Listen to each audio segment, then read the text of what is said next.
शिक्षा समाज की प्रगति का बेहतर माध्यम है। शिक्षा से संस्कार, समृद्धि और शोहरत हासिल की जा सकती है। बेहतर शिक्षा और गुरु मिल जाए तो फिर छात्र का जीवन भी संवर उठता है।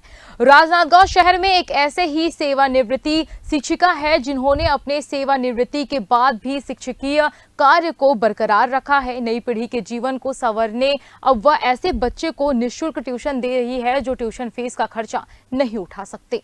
शहर के लाल बाग प्रभात नगर क्षेत्र में रहने वाली शिक्षिका श्रीमती डॉक्टर पुष्पा सिंह वर्ष 2022 में शासकीय स्कूल से सेवानिवृत्त हुई, जिसके बाद उन्होंने अपने आसपास के बच्चों को देखा जो स्कूल से आने के बाद अपनी पढ़ाई पर ध्यान नहीं देते थे। आर्थिक रूप से सक्षम नहीं होने के चलते यह बच्चे ट्यूशन भी नहीं जा पाते थे। इन बच्चों को देखकर शिक्षिका डॉक्टर पुष्पा सिंह ने उन्हें निःशुल्क ट्यूशन देना शुरू कर दिया। शिक्षिका डॉक्टर पुष्पा सिंह ने एक दो बच्चे से निःशुल्क ट्यूशन पढ़ाने की शुरुआत की थी। इसके बाद एक बच्चों की संख्या बढ़ती गई और अब 10 से 15 बच्चे उनके पास निःशुल्क शिक्षा ग्रहण कर रहे हैं। मैम पैसा नहीं लेती है और ना पूरा 3 साल से पढ़ा रही है। अब कैसे लगता है, पहले वो मालूम था क्या अब कैसे पढ़ा रही है, और क्या लगता है अब तुम्हारे में कोई बदलाहट आई है, तुम कुछ सीखे हो?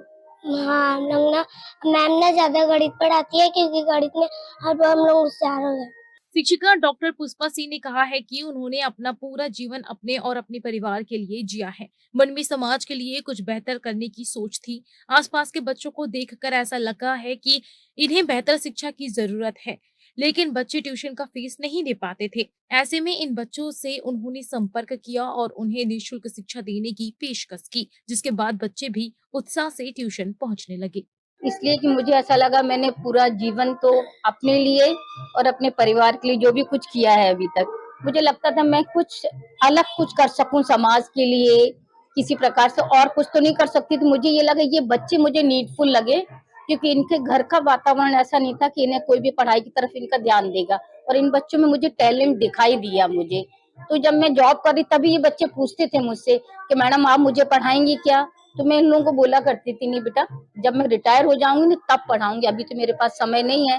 तो मैं जिस दिन से मैं रिटायर हुई हूँ उस दिन से मैं कंटिन्यू इसको पढ़ा रही हूँ इन लोगों को। 2000 इसमें मैं 22 में हुई थी रिटायर, 23, 24, 25 में ये तीसरा